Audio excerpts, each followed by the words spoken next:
குமாரன் பரிசுத்தாவின் திரியேக நாமம் நம்மை ஆசீர்வதித்து காப்பதாக. இந்த ஆராதனைக்கு ஆரம்பமாக நாம் யாவரும் முழங்கால்படியிட்டு ஆண்டவரை நோக்கி ஜெபிப்போம். கர்த்தர் இந்த பரிசுத்த ஆராதனையை ஆசீர்வதிக்கும்படியாக கர்த்தருடைய பரிசுத்த சன்னிதானத்தில் நம்மை நாமே தாழ்த்தி ஒப்புக் கொடுப்போம். கிருபையுள்ள இரக்கமுள்ள பராமரிப்பித்தால் நம்மை தாங்குவதற்காக கர்த்தருடைய சன்னிதானத்தில் நம்மை நாமே ஒரு விசையாய் தாழ்த்தியார்கள். அவருடைய பரிசுத்த சமூகத்தில் நம்மை ஒப்புக்கொள்வோம். இந்த ஆராதனையின் ஆசீர்வாதத்துக்காக நமக்கு இருக்கிற அன்பு ஐயா அவர்கள் நம்மை இந்த ஆராதனைக்கு நேராக நடத்துவார்கள்.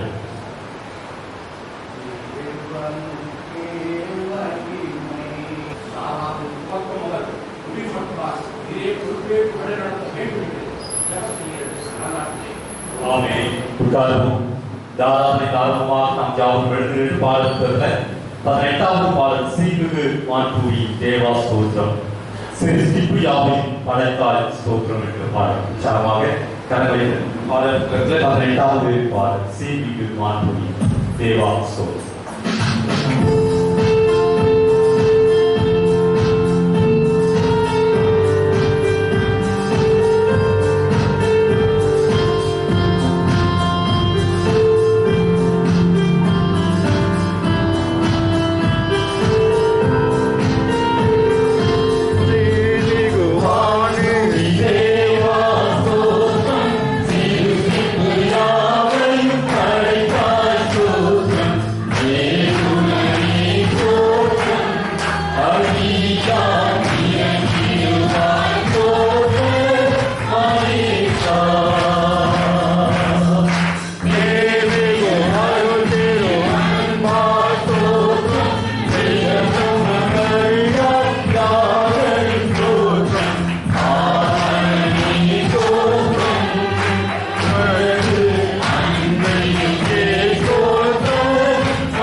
சங்கீதத்தின் புஸ்தகம் 84ஆம் சங்கீதத்தை முறைமுறையாக வாசிக்க கேட்போம். மாறி மாறி வாசிக்கும்படியாக தெரிந்து கொள்ளப்பட்ட சங்கீதம் சங்கீதத்தின் புஸ்தகம் 84ஆம் சங்கீதம். Our responsibility Psalms 84. சேனைகளின் கர்த்தாவே, உமது வாசஸ்தலங்கள் எவ்வளவு இன்பமானவைகள்.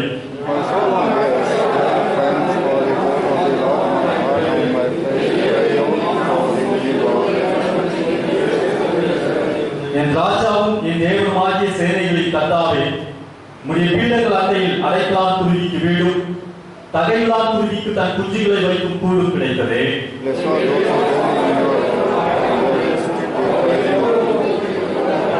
உம்மிலே பலன் கொள்கிற மனுஷரும் தங்கள் இருதயங்களில் சரியான வழிகளை கொண்டிருக்கிறவர்களும் பாக்கியவான்கள்.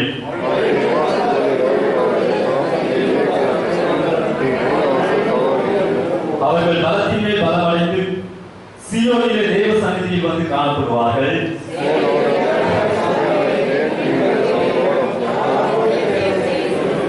எங்கள் கேடகமாகிய தேவனை கண்ணோக்குமாறும் நீர் அபிஷேகம் பண்ணினவரின் முகத்தை பாரும்.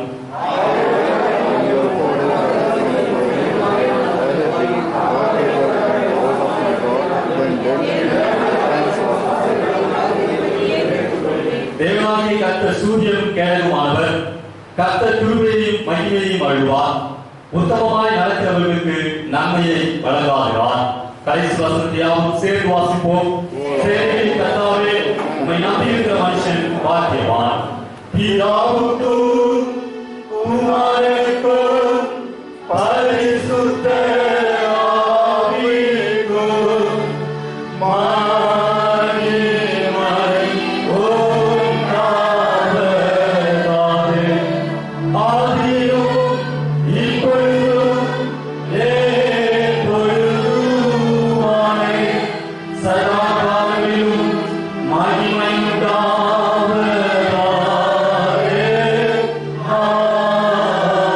ஆமென்.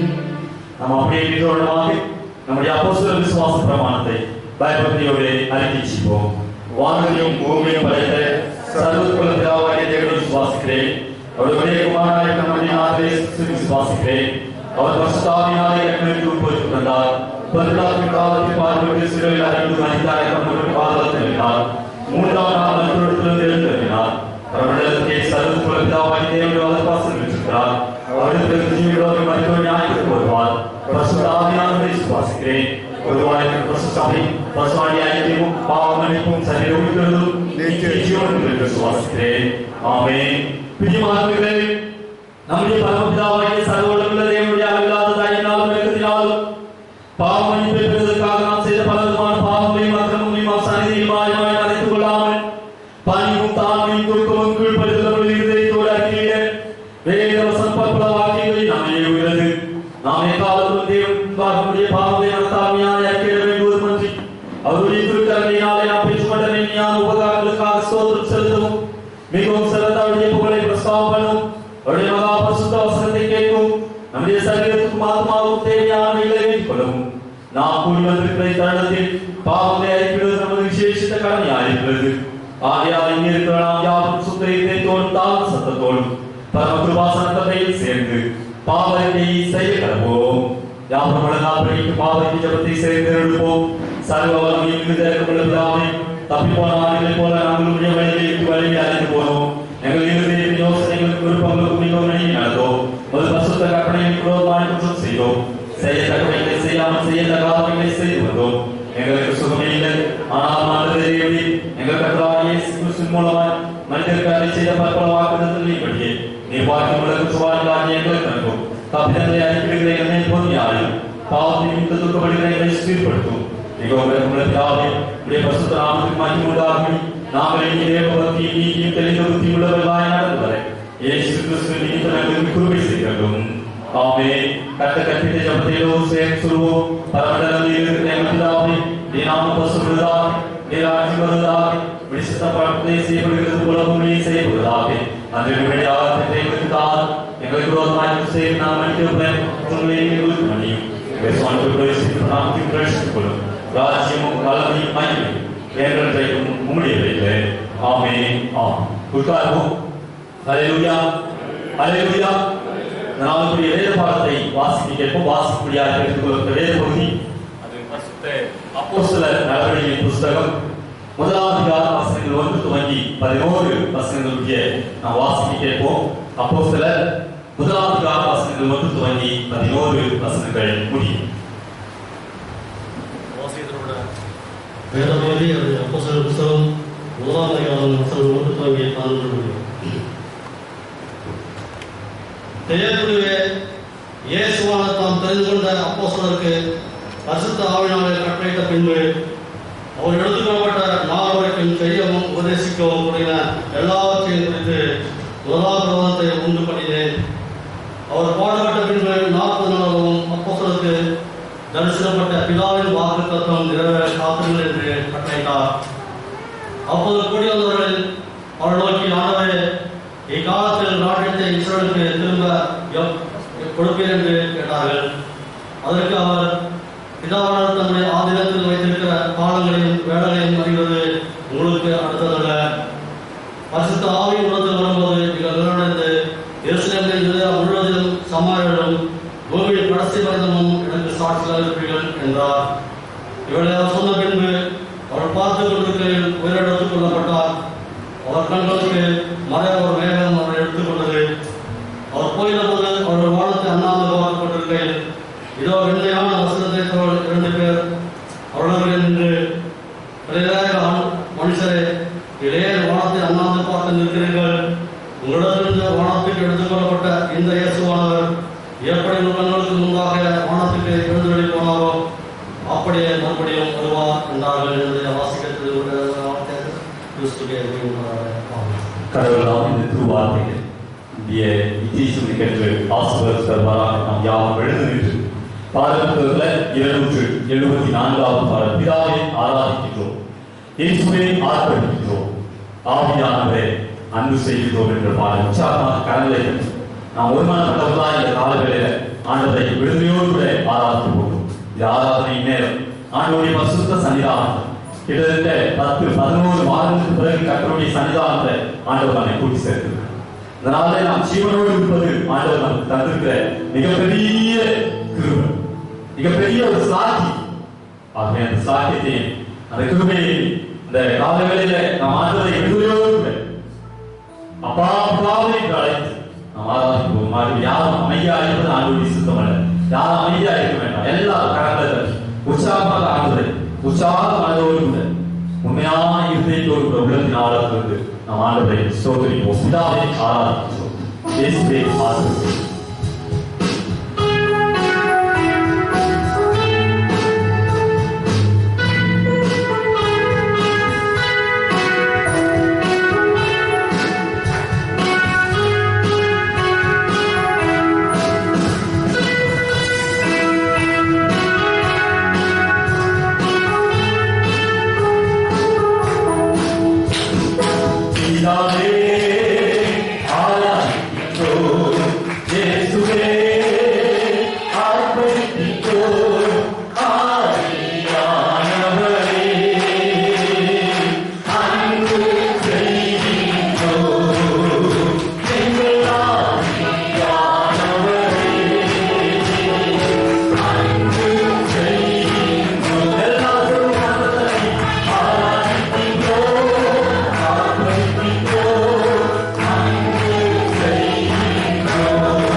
அவருடைய இரக்கமுள்ள கரம் இவற்று நம்மை தாங்கினது, அவருடைய கிருபை நம்மை தாங்கினது, அவருடைய பரிசுத்த புயம் நம்மை தாங்கினது. எல்லா கிருபைகளையும் ஆண்டவரை நன்றியோடு சொல்லி பண்ணிட்டு ஆண்டவரே இந்த காலங்களில நிறைவோடு பேசுங்கப்பா. உடைய பரிசுத்த சமூகத்துல நாங்கள் மகிழ்ந்து இருக்கிறோமே, நீங்க எங்களுக்கு உதவி செய்யுங்கப்பா. உடைய சன்னிதானத்துக்கு கடந்து வந்திருக்கிற ஒவ்வொருவரையும் நீங்க ஆசீர்வதிங்கப்பா. ஆண்டவருக்கு நன்றி சொல்லுங்க. ஆண்டவரை எங்களோடு பேசுங்கப்பா. ஆண்டவருடைய சன்னிதானத்தை கிருபை நிறைந்த நல்ல ஆண்டவரே, பரிசுத்த பிதாவே, நன்றி நிறைந்த உள்ளத்தோடு நாங்கள் உண்மை துதிக்கிறோம், ஸ்தோத்திரிக்கிறோம். கர்த்தாவே, இந்த மனமகிழ்ச்சி பரிசுத்தமான தேவரீர் இந்த காலை பொழுதுக்காக நாங்கள் உண்மை ஆவியானவரே, நீர் உலகத்தில் அசைவாதீர்கள் என்று நாங்கள் விசுவாசம். எங்கள் மத்தியிலே கர்த்தாவே ஜீவிக்கிறீர்கள் என்று சொல்லி நாங்கள் விசுவாசம். இப்பொழுது கர்த்தாவே நாங்கள் தியானிக்க போகிற தியானம் கர்த்தர்களுக்கு ஆசீர்வதிக்கும். உடைய வேதத்தில் உள்ள மருத்துவங்களை பார்த்து கர்த்தர்களுடைய கண்களை நீங்களோடு பேசுவாங்க. இயேசுவின் நல்ல நாமத்தில் ஜெபிக்கிறோம் எங்கள் நல்ல பிதாவே. ஆமென். கர்த்தருடைய பரிசுத்த நாமத்துக்கு மகிமை உண்டாவதாக. இப்பொழுதும் இந்த ஆராதனைக்கு கடந்து வந்திருக்கிற யாவையும் ஆண்டவராகிய இயேசு கிறிஸ்துவின் ஈடு நேற்று நாமத்தில் அன்போடு வாழ்த்துகிறேன், வரவேற்கிறேன். ஒரு நீண்ட பெரிய இடைவேளைக்கு பிறகு திருச்சபை விசுவாசிகளோடு கூட ஆண்டவரை ஆராதித்து கர்த்தருடைய வேதத்தை தியானிப்பதில் நான் அதிக மகிழ்ச்சி அடைகிறேன். கர்த்தர் எப்பொழுதும் நம்முடைய வாழ்க்கையில நல்லவராக இருக்கிறார், நன்மை செய்கிறவராக இருக்கிறார். அவர் நம்மை ஆசீர்வதி. அவருடைய கிருபை ஒரு நாளும் மாறாது. அவருடைய மகத்துவங்கள், அவருடைய அதிசயங்கள் எப்பொழுதும் நம்மை ஆட்கொள்ள தக்கது என்பதை நாம் உணர்ந்தபடினாலே விடுதலையோடு கூட அவரை ஆராதித்துக் கொண்டிருக்கிறோம். அந்த கிருபைக்காக ஆண்டவரை ஸ்தோத்திரிக்கிறேன். இந்த நாளில் கர்த்தருடைய சமூகத்தில் நாம் தியானிக்க முடியாது எடுத்துக்கொள்ளப்பட்ட வேத பகுதி அது பரிசுத்த அப்போஸ்தலர் நடவடிக்கை புஸ்தகம். வாசிக்க கேட்ட அப்போஸ்தலர் நடவடிக்கை புஸ்தகம் 1ஆம் அதிகாரம் 5வது வசனத்தை யாராவது வாசிங்கள். ஆகையால் நீங்கள் எருசலேமை விட்டு போகாமல் எங்களிடத்தில் கேள்விப்பட்ட பிதாவின் வாக்குத்தத்தம் நிறைவேற காத்திருங்கள் என்று கட்டளையிட்டார். ஆகையால் நீங்கள் எருசலேமை விட்டு போகாமல் என்னிடத்தில் கேள்விப்பட்ட பிதாவின் வாக்குத்தத்தம் நிறைவேற காத்து. ஆண்டவர் வானத்துக்கு எடுத்துக் கொள்ளப்படுவதற்கு முன்பாக தம்முடைய சீடர்களோடு கூட பேசின ஒரு வாரம் 2 வாரங்களுக்கு முன்பாக பெந்தேகோஸ்தே திருநாளை குறித்து நாம் தியானித்தோம். நம்முடைய பிரதம பேராய் டாக்டர் சுந்தர்சிங் ஐயா அவர்கள் கர்த்தருடைய வார்த்தையை நம் மத்தியில் கொண்டு வந்தார். கர்த்தருடைய பரிசுத்த ஆவியானவர் நம்மிடத்துல வரும்பொழுது நம்முடைய வாழ்க்கையில எப்படிப்பட்ட காரியங்கள் எல்லாம் நடக்கும், எப்படியெல்லாம் நாம் வாழ முடியும் என்பதை குறித்து அதனால மிக தெளிவாக பேசினார். இன்னைக்கு அந்த பரிசுத்த ஆவியை பெற்றுக் கொள்வதற்கு ஆண்டவர் நமக்கு வாக்கு பண்ணின, ஆண்டவர் நமக்கு கொடுப்பேன் என்று சொல்லி வாக்கு தந்த அந்த பரிசுத்த ஆவியை நாம் பெற்றுக்கொள்வதற்கு நாம் என்ன செய்யணும்? அங்கே வேதம் சொல்கிறது, நீங்கள் எருசலேமை விட்டு போகாமல் என்னிடத்தில் கேள்விப்பட்ட வாக்குத்தத்தம் நிறைவேற என்ன பண்ணுங்க? காத்து. கிமு 5ஆம் 4ஆம் நூற்றாண்டில யோவேல் தீர்க்கதரிசியினால சொல்லப்பட்ட வாக்குத்தத்தம். யோவேலின் புஸ்தகம் 2ஆம் அதிகாரம் 28வது வசனத்தை நாம் வாசிக்கும் பொழுது, யோவேல் 2:28 நாம் வாசிக்கும் பொழுது அங்கே நமக்கு சொல்லப்பட்ட வாக்குத்தத்தம், அதற்கு பின்பு நான் மாம்சமான யாவர் மேலும் இந்த ஆவியை ஊற்றுவேன், அப்பொழுது உங்கள் குமாரரும் உங்கள் குமாரத்திகளும் தீர்க்க தரிசனம் சொல்வார்கள், உங்கள் மூப்பர் சொப்பனங்களையும் உங்கள் வாலிபர் தரிசனங்களையும் காண்பார்கள். லூகாவின் நற்செய்தி புஸ்தகம் 24ஆம் அதிகாரம் 49வது வசனத்தை வாசிக்கும் பொழுது ஆண்டவர் சொல்லுகிற ஒரு காரியம். லூகா 24:49 வாசிகள். வாக்குத்தத்தம் பண்ணினவர் என் பிதா வாக்குத்தத்தம் பண்ணினதை இதோ நான் உங்களுக்கு அனுப்புகிறேன், நீங்களோ உன்னதத்திலிருந்து வரும் பலனால் தரிப்பிக்கப்பட்ட எருசலேம் நகரத்தில் இருங்கள் என்றார். உன்னதத்தின் பலனால் தனிமைக்கு வரைக்கும் நீங்கள் காத்து. ஆனால் அழைக்கப்பட்ட சீடர்கள் பின்வாங்கி போனதை நான் பார்த்தேன். பின்வாங்கி போனாலும் ஆண்டவர் சொல்றாரு, எருசலேமில நீங்கள் காத்திருந்து உங்களுக்காக நான் வாக்குத்தத்தம் பண்ணதை நீங்கள் பெற்றுக் கொள்ளுங்கள் என்று சொல்லும் பொழுது அதை அப்போஸ்தலர் நடவடிக்கைகளின் புத்தகம் 1ஆம் அதிகாரத்துல 14-15 வசனங்களை நாம் வாசிக்கும் பொழுது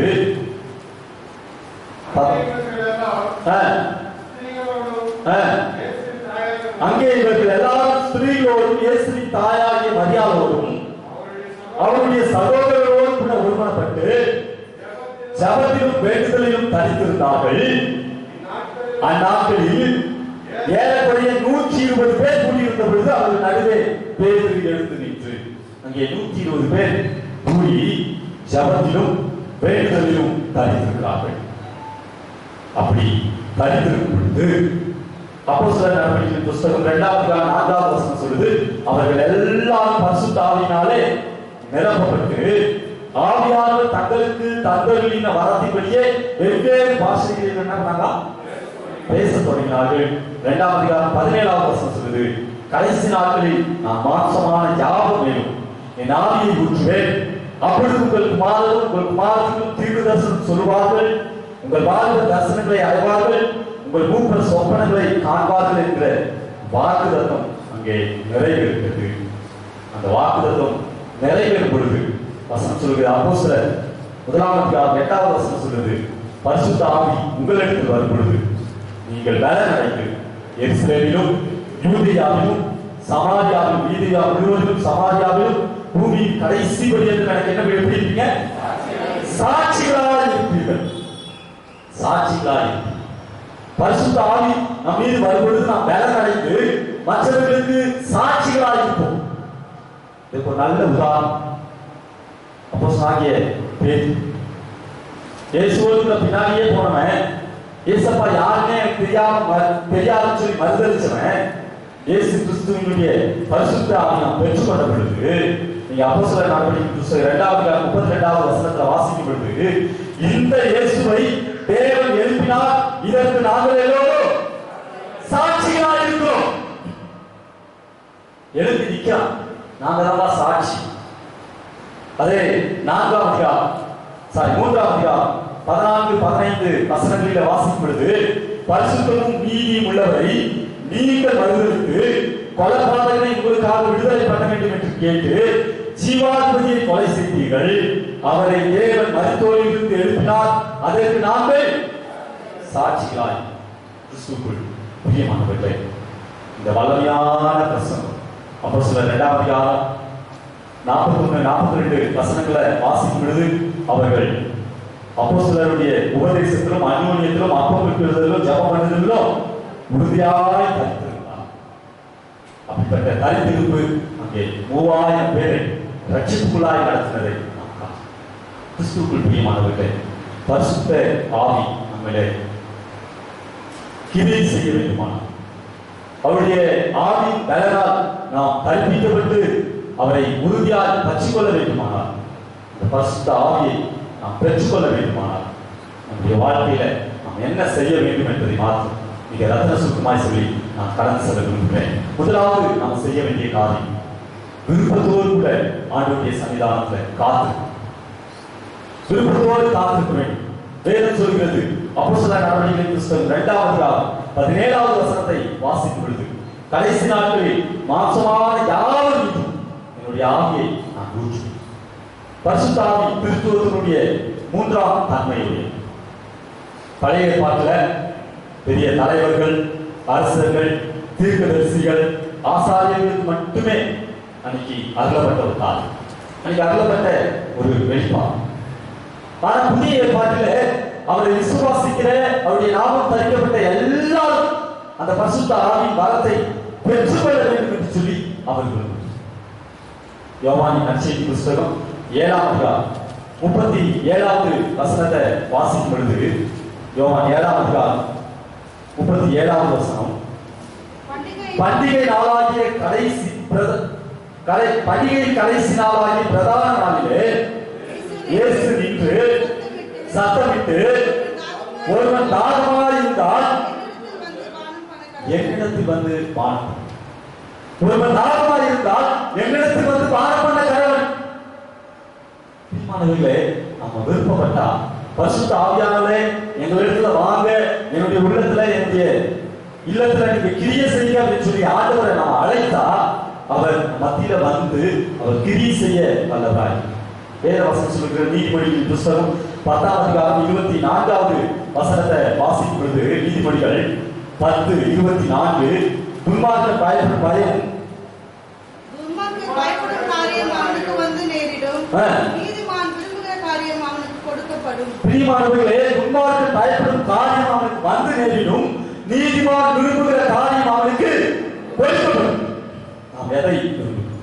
சங்கீதத்தின் புஸ்தகம் 145ஆம் சங்கீதம் 19வது வசனத்தை நாம் வாசிக்கும் பொழுது 149:19 அவர் தமக்கு பயந்தவர்களுடைய விருப்பத்தின்படி செய்து அவர்கள் கூப்பிடுதலை கேட்டு அவர்கள் என்ன பண்றாரு? ரட்சிக்கிறார். நமக்கு பயந்தவர்களுடைய விருப்பத்தை செய்கிறாங்க. 20ஆம் சங்கீதம் 4வது வசனம், 21ஆம் சங்கீதம் 2வது வசனத்தெல்லாம் வாசம் பார்த்தீங்கன்னா அவர் நம்முடைய மன விருப்பத்தின்படியே செய்கிற ஆண்டு. கர்த்தருடைய சமூகத்துல நாம் எதை விரும்பி கேட்கிறோம், எதை விரும்பி கேட்கிறோமோ அதை கொடுப்பதற்கு அவர் வல்லவராய். நாம் எதை ஆண்டவராகிய இயேசு கிறிஸ்து சொல்லுகிறது லூக்காவின் நற்செய்தி புஸ்தகம் 11ஆம் அதிகாரம் 11வது வசனத்துல யாராவது வாசிங்க. லூக்கா 11:11வது வசனத்துல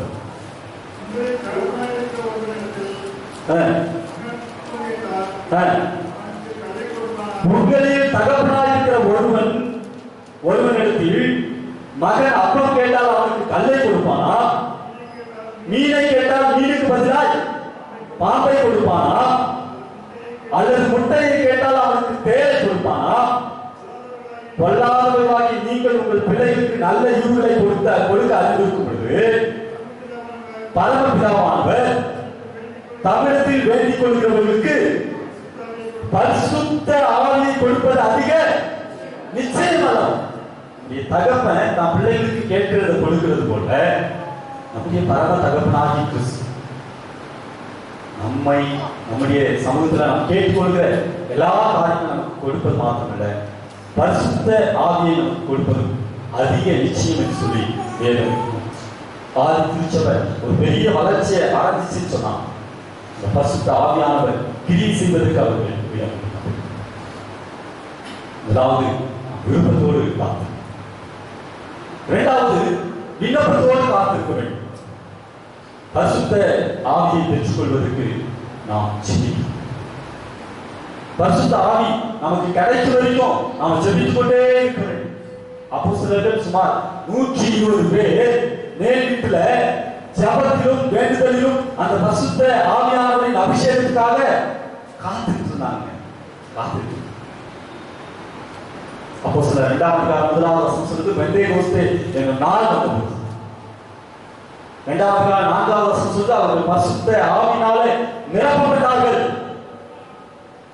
செபிக்கும் பொழுது ஆண்டவருடைய சமூகத்துல நாம் விண்ணப்பத்தோடு கேட்கும் பொழுது அதை நமக்கு அருளுகிற ஆண்டவர் என்பதை நாம் மறந்துட்டோம். அந்த காத்திருந்து ஜெபித்த காரியம் தான், விருப்பத்தோடு காத்திருந்து அவங்க கேட்ட காரியம் தான் அன்றைக்கு ஆதித்திருச்சபையில ஒரு பெரிய வளர்ச்சியை கொண்டு வர்றதுக்கு காரணமாக இருக்கிறது. பாயம் எத்தனை பேர் கேள்விப்பட்டு? தெற்கொரிய தேசத்தினுடைய மிகப்பெரிய ஒரு ஊழியக்காரர். அவருடைய திருச்சபை ரொம்ப ஃபேமஸ். அவர் வேதாகம கல்லூரியில படித்துக் கொண்டிருக்கும் பொழுது தெற்கொரிய தேசத்து மக்கள் எல்லாம் ஒருவித விரக்தியில இருந்தாங்க. ஒரு விதமான ஒரு புரிந்து கொள்ள முடியாத ஒரு சூழ்நிலையில பல போராட்டங்களை சந்தித்து நிலையில இருந்தாங்க. அவர் ஒரு வேதாகம கல்லூரி மாணவர். அவர் எப்பவுமே யோசிப்பார், இந்த நிலை மாறணும்னா இயற்கைக்கு அப்பாற்பட்ட ஒரு காரியம், ஒரு சக்தி வேணும், பரிசுத்த ஆவியானவர் என் மீது இறங்கணும் அப்படின்னு சொல்லி அவர் தினம் ஜெபிக்க ஆரம்பிச்சு. ஒவ்வொரு நாளும் ஜெபிக்க ஆரம்பிச்சு. நாள் ஆக ஆக அந்த பரிசுத்த ஆவியானவருடைய வரத்தை பெற்றுக்கொள்ளணும் அப்படின்ற வாஞ்சை அவருக்கு அதிகரிச்சுட்டே இருந்துச்சு. ஒரு நாள் மதிய பொழுதுல ஒரு மாலை பொழுதுல அவர் ஜெபித்துக் கொண்டு பொழுது அந்த பரிசுத்த ஆவியானவர் அவரு உணர ஆரம்பிச்சு. உடல் முழுவதும் ஒரு வெதுவெதுப்பான ஒரு பரவச நிலை அவருக்கு வந்துச்சு. ஏதோ ஒரு ஒளி அவருடைய முகத்துல அடிப்பது போல ஒரு உணர்வு வந்துச்சு. தன்னுடைய சரீரத்துல ஒரு புதிய வல்லமை புறப்படுவதை அவர் உணர்ந்தார். அந்த வல்லமையோடு ஒரு சேரி பகுதியில் ஒரு சிலாப்பு பகுதியில் போயிட்டு தன்னுடைய ஊழியத்தை அவர் ஆரம்பிச்சு. பிரியமானவர்களே, ஆரம்பிச்ச சில வருடங்கள்ல அவங்க சபை விசுவாசிகளுடைய எண்ணிக்கை எவ்வளவு தெரியுங்களா? எவ்வளவு இருக்காங்க? அப்ராக்சிமேட்டா சொல்லுங்க. எவ்வளவு இருக்காங்க? 10 லட்சம் பேர். எவ்வளவு? 10,50,000 பேர். ஒரு சண்டே அவங்க சபையில 7 ஆராதனைகள் நடக்கும். எத்தனை ஆராதனை? 7 ஆராதனை. 11 வயல் பாடல் குழுவினர். பிரியமானவர்களே, பரிசுத்த ஆவியானவர் அவரை வல்லமையாக எடுத்து பயன்படுத்த ஆரம்பிச்சு. 1995ஆம் ஆண்டு நினைக்கிறேன் சென்னை பட்டணத்துக்கு அவர் வந்து பாலியன்ஸ் அவருடைய கூட்டத்தில் நான் கலந்துட்டு நான் 10th படிச்சேன். சூப்பர் பிரியமான கருடைய பிள்ளை, இன்னைக்கு ஆண்டவருடைய ஆவியானவர் நம்ம மீது ஊற்றப்பட வேண்டுமானால் நாம் விருப்பத்தோடு காத்திருக்க வேண்டும், விண்ணப்பத்தோடு காத்திருக்க வேண்டும். 3வது, வேற்றுமையின்றி நமக்குள்ளே எந்த விதமான வேற்றுமையும் இல்லாமல் நாம் காத்திருக்கோம். அப்போ சில நடவடிக்கை புஸ்தகம் 1வது வசனத்தை நம்ம வாசிக்கும் பொழுது அங்கே வேதம் சொல்கிறது, வாசிக்கும். பெந்தேகோஸ்தே நாள் வந்தபோது அவர்கள் எல்லாரும் ஒருமனப்பட்டு ஒரு இடத்துல மாற்றிருந்தார். சீடர்கள் இருந்தார்கள், கலிலேயர்கள் இருந்தார்கள், யூதர்கள் இருந்தார்கள், யூதர் அல்லாதவர்கள் இருந்தார்கள், லேவியர்கள் இருந்தார்கள், வலுவசிப்பவர்கள் இருந்தார்கள், மீன்பிடி தொழிலாளர்கள் இருந்தார்கள், செலேத்தியர்கள் என்கிற ஒரு குரூப் கூட அங்க இருந்துச்சு. இதற்கு முன்பு சீடர்களிடத்துல ஏற்றத்தாழ்வுகள் இருந்தது. வேதத்தின் வாசம் மத்தேயு வீட்டில் போய் வாசிப்பாங்க. மத்தேயு 18ஆம் அதிகாரம் 1வது வசனத்துல வாசிக்கும் பொழுது ஆண்டவருடைய பக்கத்துல எவன் பெரியவனா இருப்பானா அவங்களுக்குள்ள வாங்குவார். அப்படிதான். இன்னும் ஒரு சில இடத்துல வந்து கேட்கிறாங்க, நாங்க 2 பேரும் வலது பாசத்துல ஒருத்தரும் இடது பாசத்துல ஒருத்தரும் இருக்கணும் அப்படின்னு கேட்டப்ப மற்ற சீடர்கள் எல்லாம் அவங்க மேல எரிச்சலானார்கள் அப்படின்னு சொல்லி வசனம். விசுவாசம் ஒரு பிசாசை துரத்துறதுக்கு அவங்களால முடியல. நீங்க மார்க் நற்செய்தி புத்தகம் 9ஆம் அதிகாரத்துக்கு போய் வாசிப்பாங்க. ஒரு பிசாசை துரத்துறதுக்கு அவங்க முடியல. ஏன்? அங்க ஒரு மனிதன் அவருக்குள்ள ஒரு ஒற்றுமையான சிந்தை இல்லை. ஆனா அப்போஸ்தலர் நடவடிக்கைகள் 1ஆம் அதிகாரம் 15வது வசனத்தை வாசிக்கும் பொழுது 120 பேர் ஒரு மனதோடு கூடி வந்தார்கள். வசனம் சொல்லுது. மத்தேயு 18ஆம் அதிகாரம் 19வது வசனத்துல வாசிக்கும் பொழுது யாராவது 2 பேர் நீங்க கேட்கிற காரியத்தை குறித்து ஒருமனப்பட்டா அந்த காரியத்துக்கு என்ன பண்ணும்? சூப்பர் பிரியமானவர்களே, நான் பரிசுத்த ஆவியை கேட்கும். ஆண்டவர் இன்னார்தான் தருவன்னு சொல்லல. ஆண்டவருடைய சமூகத்துல வேதங்கள் இல்லை. கலாத்தியர் எழுதின நிருபம் 3ஆம் அதிகாரம், கலாத்தியர் 3ஆம் அதிகாரம் 28-29 வசனத்துல யாராவது வாசிங்க. யூதன் என்றும் கிரேக்கன் என்றும் அடிமை என்றும் சுயாதீனன் என்றும் ஆண் என்றும் பெண் என்றும் இல்லை, நீங்கள் எல்லாரும் கிறிஸ்து இயேசுவுக்குள் ஒன்றாயிருக்கிறீர்கள். நீங்கள் கிறிஸ்துவினுடையவர்கள். ஆனால் ஆபிரகாமின் சந்ததியாரும் சந்ததியாராயும் வாக்குத்தத்தத்தின்படி சுதந்திரமாயும் இருக்கிறீர்கள். அங்கே வேதங்கள், கசப்புகள், வைராக்கியங்கள், விரோதங்கள், பிரிவினைகள் எதுவுமே இல்லை. அப்போஸ்தலர்கள் எல்லாரும் ஒரு மனதோடு கூடி வந்தார்கள். பரிசுத்த ஆவியானவர் அவர்கள் மீது இறங்கினார். வீட்டுக்கு வாசிப்பாங்க. 2வது அதிகாரத்திலிருந்து 4வது அதிகாரம் வரைக்கும் வாசிப்பாங்க. பாத்தீங்கன்னா 42வது வசனத்தை வாசித்து பார்த்தீங்கன்னா அப்போஸ்தலர் 2ஆம் அதிகாரம் 42வது வசனத்துல அவர்கள் எல்லாரும் அப்போஸ்தலருடைய உபதேசத்திலும் அந்யோன்யத்திலும் அப்பம் பிடிக்குதலிலும் ஜெபம் பண்ணுதலிலும் உறுதியாய் தரித்திருந்தார். 44வது வசனம் சொல்லுது, விசுவாசிகள் எல்லாம் ஒருமித்து சகலத்தையும் பொதுவாய் வைத்து அனுபவித்தார். 46வது வசனம் சொல்லுது, அவர்கள் ஒருமனப்பட்டவர்கள். தேவாலயத்தில் அனுதினமும் தரித்திருந்து வீடுகளோடும் அப்பம் விட்டு மகிழ்ச்சியோடும் கபடமில்லாத இருதயத்தோடும் போஜனம். 4ஆம் அதிகாரம் 32வது வசனத்தை வாசிக்கும்போது அந்த ஒரு பெரிய சாட்சி. விசுவாசிகளான திரளான கூட்டத்தார் ஒரே இருதயமும் ஒரே மனமும் உள்ளவர்களாக இருந்தார்கள். ஒருவனாயும் தனக்குள்ளவைகளில் ஒன்றையும் தன்னுடைய என்று சொல்லவில்லை. சகலமும் அவர்களுக்கு எப்படி இருந்துச்சு? பொதுவாய். பிரியமானவர்களே, இன்னைக்கு நாம் வேற்றுமை நாம் ஆண்டவருடைய பரிசுத்த சன்னிதானம் விருப்பத்தோடு காத்து விண்ணப்பத்தோடு காத்திருப்போம். நம்மளில் இருக்கிற வேற்றுமைகளை கலந்து ஆண்டவருடைய சமூகத்தில் காத்திருப்போம். அப்பொழுது பரிசுத்த ஆவியானவர் நம் மீது ஊற்றப்படுவார். நாம் அநேகருக்கு சாட்சிகளாய் ஜீவிக்க முடியும் என்பதில் எந்த விதமான சந்தேகமில்லை. அப்படி நீங்கள் வாழும் ஆண்டவருடைய சன்னிதானத்தில் ஆசீர்வாதத்தை பெற்றுக்கொள்ளும். எல்லாம் வல்ல நாம் இயேசுதான் உங்களுக்கு துணை கிருபை செய்வாராக. ஆம்.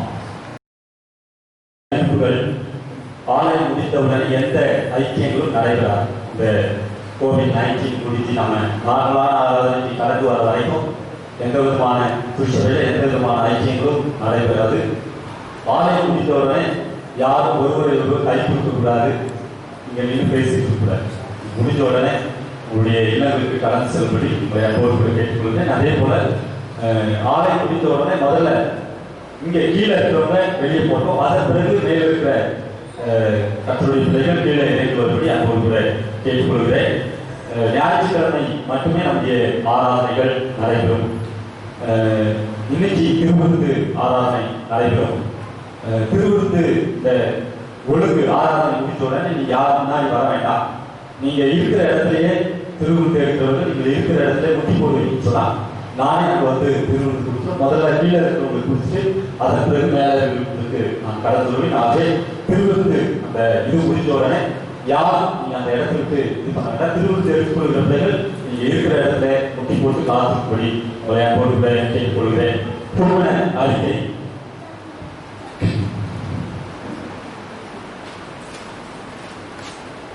ஈசிஐ பெங்களூர் கோயம்புத்தூர் பேராயம் மணிவாள ஏரியா மணிவாள திருப்பதி நாவலத்தை சார்ந்த திரு ஏ பாதராஜ் திருமதி வி பிரேமா அவர்களின் மார்த்தி செல்வி திவ்யாவும், ஈசிஐ சென்னை பேராயம் தூய பீட்டர் தேவாலயத்தை சார்ந்த திரு பி உமாசங்கர் திருமதி தனபூஷணம் ஆகியோரின் குமாரன் செல்வன் யூ கமலும் திருமணம் செய்து கொள்ள இருக்கிறார்கள் என்பதை சபைக்கு தெளிவுபடுத்துகிறேன். இவர்கள் இருவரும் இந்த பரிசுத்த நெய்வாளத்தில் சேரக்கூடாதபடிக்கு நியாயமான தடையாகவும் தாழ்மாகவும் உண்டு என்று உங்களில் யாராவது அறிந்திருந்தால் அதை சபை பொதுவிற்கு எழுத்து மூலம் தெரியப்படுத்த வேண்டும். இது இவர்களுக்கு 3ஆம் அறிக்கை. கர்த்தர் இந்த பிள்ளைகளுடைய திருமண வாழ்வை ஆசீர்வதித்து நடத்துவாராக. நாம் திருமண நாள் பிறந்த நாள் காண்போகிற பிள்ளைகளை வாழ்த்துவோம். யார் முன்னாடி வர வேண்டாம். திருமண நாட்கள் இல்லை. பிறந்த நாட்கள் 15ஆம் தேதி தன்னுடைய பிறந்த நாளை காண்கிற மிஸ்ஸஸ் அனி ஜபகாந்தி டாக்டர் ஆஃப் ரத்னம் அவர்களுக்காக, 17ஆம் தேதி தன்னுடைய பிறந்த நாளை காண்கிற mister Santhosh son of Mary Dasar அவர்களுக்காக, 18ஆம் தேதி தன்னுடைய பிறந்த நாளை காண்கிற Elsy Sumitha daughter of David சுமார் அவர்களுக்காக நாம் ஜெபிப்போம் செய்வோம். கிருபை நிறைந்த எங்கள் நல்ல ஆண்டவரே, பரிசுத்த பிதாவே, நன்றி நிறைந்த உள்ளத்தோடு நாம் உம்மை துதிக்கிறோம், ஸ்தோத்திரிக்கிறோம் சுவாமி. கர்த்தாவே, இந்த மனமகிழ்ச்சி பரிசுத்தமான இந்த ஓய்வு நாளின் காலையிலே இந்த சமூகத்தில் கடந்து வந்து ஆண்டவரே, நீண்ட நாட்களுக்கு பிறகு உங்களை விடுதலையோடு ஆராதிக்க கர்த்தர் எங்களுக்கு தந்த கிருபைக்காக, நன்மைக்காக, இரக்கத்துக்காக நாங்கள் உங்களுக்கு ஸ்தோத்திரம் செலுத்துகிறோம். இந்த கிருபையின் பலன், கர்த்தாவினுடைய பரிசுத்த ஆவியின் பலன் எங்கள் மத்தியில் நிறைவாக இருந்ததற்காக நன்றி சுவாமி. ஒவ்வொரு நாளும் எங்களை கணப்பிடித்து நடத்தினதற்காக நன்றி. கர்த்தாவே, இந்த COVID-19 காலங்களிலும் கர்த்தர் எங்களை கிருபையாய் பாதுகாத்தீரே, அதற்காக உங்களுக்கு நன்றி. மீண்டுமாய் இந்த திருச்சபையில நாங்கள் ஒருவர் காண கர்த்தர்களுக்கு கிருபை பாராட்டினீரே, அந்த நன்மைகளுக்காக நன்றி சுவாமி. நாளை ஆசீர்வதித்து தந்த ஆண்டவர், ஆராதனை ஆசீர்வதித்து தந்த ஆண்டவர், உடைய கிருபையினாலே எங்களை முடிசூட்டின ஆண்டவர், உடைய நன்மையினாலே எங்களை பாதுகாத்த ஆண்டவர், எங்களோடு கூட இருக்கிறீர், அதற்காக உங்களுக்கு நன்றி. நாளை ஆராதனை கலந்து கொண்ட ஒவ்வொரு பேரையும் என் தேவனை ஆசீர்வதிப்படியாக இருந்துச்சு. உடைய கிருபை பலகரத்தினாலே என் தேவன் அவரை தாங்குபடியாக இருந்துச்சு. ஒவ்வொரு நாளும் உடைய ஆவியானவரை வழி நடத்தினாலே நாங்கள் நடத்தப்பட எங்களுக்கு உதவித்தார். அதற்காக கர்த்தாவே, நாங்கள் விருப்பத்தோடு காத்திருக்க, விண்ணப்பத்தோடு காத்திருக்க, வேற்றுமையின்றி காணப்பட கர்த்தர் எங்களுக்கு அருள் செய்வதாக இருந்துச்சு. தேவ கிருபையை தாங்கி வந்த ஒவ்வொரு பிள்ளையும் ஆசீர்வதித்து இப்பொழுது உலகெங்கும் கர்த்தாவே ஒரு பெரிய பாதிப்பை ஏற்படுத்திக் கொண்டிருக்கிற கர்த்தாவே இந்த கொரோனா வைரஸ்காக நாங்கள் விஷமிப்போம். கர்த்தாவே எல்லாவற்றையும் மாற்றி நீ சொல்ல ஆளுநை கட்டளையில நிற்கும். நீ ஒரே ஒரு வார்த்தை சொல்லினான எல்லாம் மாறுமே. அந்த நன்மைகளுக்காக நாங்கள் மதிப்போம். கத்த தொடர்ந்து காத்து ஒவ்வொருவரையும் கத்த பலன் ஒவ்வொருவருக்கும் நல்ல பாதுகாப்புதான் யாரை கத்த ஆசீர்வதிப்பதற்காக படைக்கப்பட்ட காணிகளை கத்த ஏற்று அங்கீகரித்து ஆசீர்வதி இதனுடைய பலனை அந்த பிள்ளைகள் நிறைவாய் பெற்றுக்கொள்ள முடியும். கிருபை வளர்கிறதுனால் கத்தங்களை தாங்கி நடத்துகிறபடினாலே உங்களுக்கு கொடான எல்லா துதிகரமைக்கும் உமக்கே செய்யும். இயேசுவின் நல்ல தாழ்மையாய் சுபகேளுகிற நல்ல பிதாவே ஆமென். கர்த்தருடைய ஆசீர்வாதம் நம்முடைய கர்த்தராகிய இயேசு கிறிஸ்துவின் கிருபை பிதாவாகிய கடவுளின் அன்பும் பரிசுத்த ஆவியுடைய ஐக்கியம் சிநேகமாய் நடந்து இதுவரை சதா காலங்களில் நம் அனைவரோடும் கர்த்தருடைய வருகை நிறைவாய் தங்கி தாழ்மைப்பதாக.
சமாதானத்தோடு போய் வாருங்கள்.